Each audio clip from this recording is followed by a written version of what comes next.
हर जिले से इनकी आवाज आती है कि अगर विकास किसी सरकार में हुआ है तो केवल और केवल समाजवादी सरकार। ये भारतीय जनता पार्टी वाले भाषण इनके सुनो तो कहेंगे उत्तर प्रदेश वाले कहेंगे कंटिन्यू कौमी, दिल्ली वाले कहेंगे कंटिन्यू कौमी। लेकिन सोचो मेरे बलिया के लोगों, जहाँ इतनी बड़ी अर्थव्यवस्था के भाषण देते हो, वहीं आप सोचिए ऑपरेशन सिंदूर हुआ भी, पाकिस्तान के खिलाफ भी युद्ध हुआ, और ये बात आज से नहीं, मैं बचपन से सदैव नेताजी के श्रीमुख से सुना हूं, आप सब समाजवादियों ने भी सुना होगा। सदैव नेताजी ने हमेशा कहा कि जब कभी भी देश की सेना को लड़ना पड़ा तो एक युद्ध ऐसा नहीं जो सेना जीत के ना हो, हर युद्ध को सेना जीत के दिखाने का काम। लेकिन जब जब देश के नेतृत्व ने वार्ताएं की तो उस वार्ता में देश का नेतृत्व हारा है। जहाँ इतनी शानदार सफलता है ऑपरेशन सिंदूर की, सभी आतंकी ठिकानों को उड़ाया हमारे जवानों ने, हमारे बहादुर सैनिकों ने।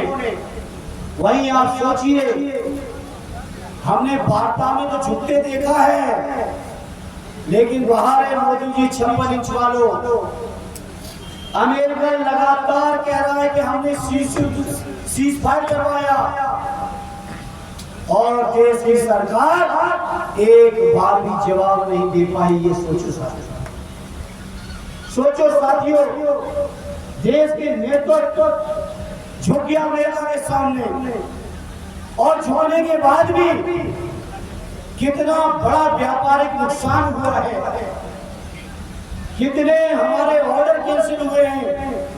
अमेरिका में जो एक्सपोर्ट होता था तो वो आपके सबके सामने है, और ये सब इसलिए हो रहा है क्योंकि हमारी सरकार कंफ्यूज है, हमारी सरकार इस पर फैसले नहीं ले रही है, हमारी सरकार को नहीं समझ आ रहा क्या देश के हित में है, क्योंकि सरकार दिन रात व्यस्त है केवल प्रचार में, प्रसार में, झूठ बोलने में, विरोधियों को कैसे इनकम टैक्स सीबीआई में फंसाएं इस बात में।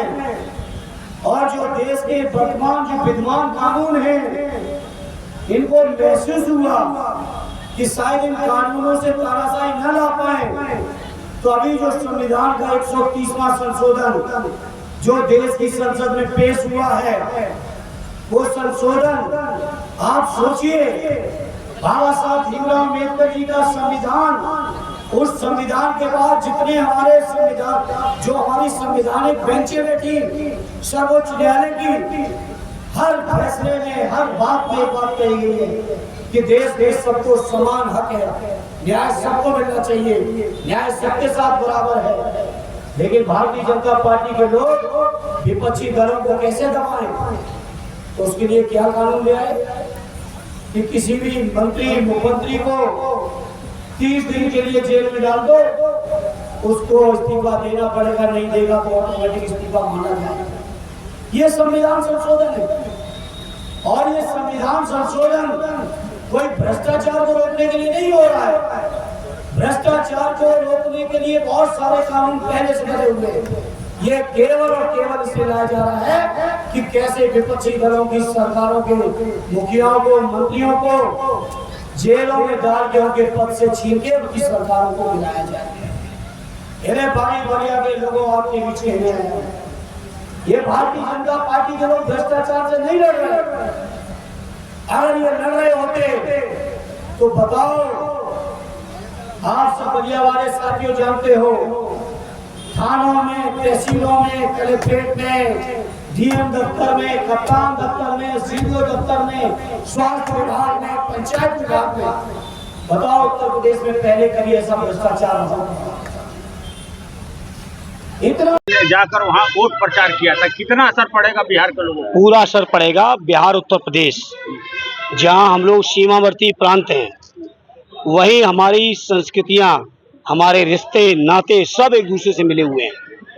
और मैं समझता हूँ आदरणीय अखिलेश यादव जी के जाने से निश्चित तौर पर बिहार में हमारे इंडिया अलायंस को बड़ी ताकत मिली है, तेजस्वी जी को ताकत मिली है, और बिहार की जनता इस बार तैयार है। जो परिवर्तन की लड़ाई का इतिहास रहा है बिहार का पूर्ववर्ती, चाहे वो आज़ादी के आंदोलन में रहा हो, चाहे इमरजेंसी में रहा हो, चाहे और मौकों पे रहा हो, बिहार के लोग मैं समझता हूँ फिर से तैयार हैं देश में एक परिवर्तन लाने को। समाजवादी पार्टी वहाँ कितने सीटों पर चुनाव लड़ेगी? ये सवाल नहीं है पत्रकार साथी, मुझे लग रहा है किसी से भाजपा से मिलकर सवाल किए जा रहे हैं। सवाल ये नहीं है, सवाल ये है कि वहाँ हमारा इंडिया अलायंस कितनी सीटें जीत के आ रहा है, कितनी बड़ी तादाद में सरकार बना रहा है, ये इम्पोर्टेंट है।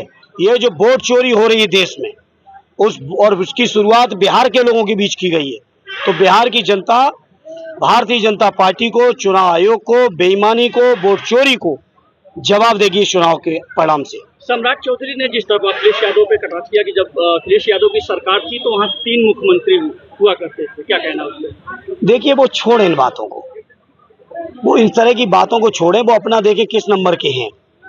आदरणीय अखिलेश यादव जी का व्यक्तित्व ऐसा नहीं है कि सम्राट चौधरी जैसे लोग उन पर टिप्पणी कर पाए। आदरणीय अखिलेश यादव जी के व्यक्तित्व के बारे में आप सब जानते हैं। वो देशव्यापी व्यक्तित्व है, वो पीढ़ी के नायक हैं। और मैं चौधरी साहब और जैसे तमाम लोगों से कहूँगा जो चर्चा में आने के लिए मीडिया में ऊटपटांग बयान देते, मैं उनसे कहूँगा कि आदरणीय अखिलेश यादव जी के बारे में ऊटपटांग बातें करेंगे तो मैं समझता हूँ उनके अपने क्षेत्र के भी जो हमारे पीडीए परिवार के लोग हैं वो उनकी जमानतें जब्त कराएंगे। इस समय प्रधानमंत्री नरेंद्र मोदी चीन दौरे पे हैं, इसको कैसे देखते हैं? देखिए वो प्रधानमंत्री जी गए, अब प्रधानमंत्री जी लौट के आएंगे, वो बताएंगे। लेकिन मैं इतना ही कह सकता हूँ कि जो ऑपरेशन सिंदूर के सीज फायर की घोषणा जिस तरीके से की अमेरिकन राष्ट्रपति ने, उसके बाद जिस तरीके से टैरिफ बढ़ाया गया, ऑपरेशन सिंदूर में जिस तरीके से किसी भी पड़ोसी देश ने साथ नहीं दिया, इस तरह की तमाम चीज़ें ऐसी हैं जिससे प्रधानमंत्री जी की विदेश नीति, जिसके बारे में बहुत सारे लोगों को दिमाग में था, आकलन था कि बहुत बेहतर विदेश नीति है, लेकिन अगर पड़ोसी भी साथ न थे, इस तरह की घटनाएं हों तो मैं समझता हूँ ये देश के लिए बहुत दुर्भाग्यपूर्ण है। आज एससीओ की सेक्रेटरी मिली, क्या उस समय वोट चोरी नहीं हुआ था? क्या लोकसभा चुनाव में? नहीं, हमने तो ये नहीं कहा कि वोट चोरी तो उन्होंने साबित की, हमने तो नहीं कहा था। उन्होंने वोट चोरी साबित की कि 65 लाख गलत वोट है।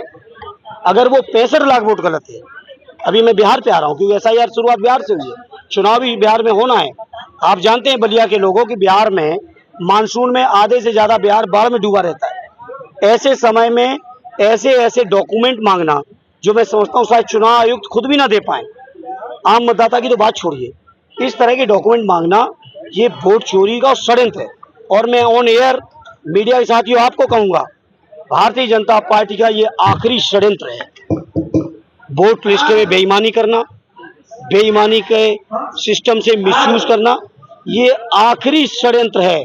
और जनता से अपील करूंगा उनके षड्यंत्र को कामयाब नहीं होने देना। और इस बार जब बिहार से बीजेपी और उनका एनडीए अलायंस हटेगा भारतीय जनता पार्टी का, उसके बाद पूरे देश के अंदर इनकी वोट चोरी बंद हो जाएगी। आज प्रधानमंत्री एससीओ की बैठक में बोले हैं कि 4 दशकों से भारत आतंकवाद का दंश झेल रहा है और हमने पहलगाम में सबसे बुरा दौर देखा है। जो जिन मित्र देशों ने हमारा साथ दिया उसका मैं बहुत आभार प्रकट करता हूँ, क्या कहेंगे? देखिए वो तो अगर जो साथ दे रहे हैं उनका आभार तो व्यक्त करना ही चाहिए, उससे मैं कहाँ गलत बात कहूँगा।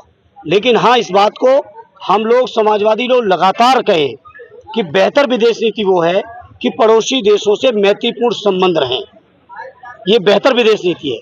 लेकिन प्रधानमंत्री जी ने अब आए देश में, अभी वो चाइना में बैठे, अभी मैं कुछ नहीं कहूँगा, जब वो देश में आएंगे तब उनसे सामने सवाल करूँगा। मायावती जी ने बिहार में अकेले चुनाव लड़ने की बात कही, अब उनकी पार्टी का अपना फैसला, उसके बारे में कैसे कह सकता हूँ।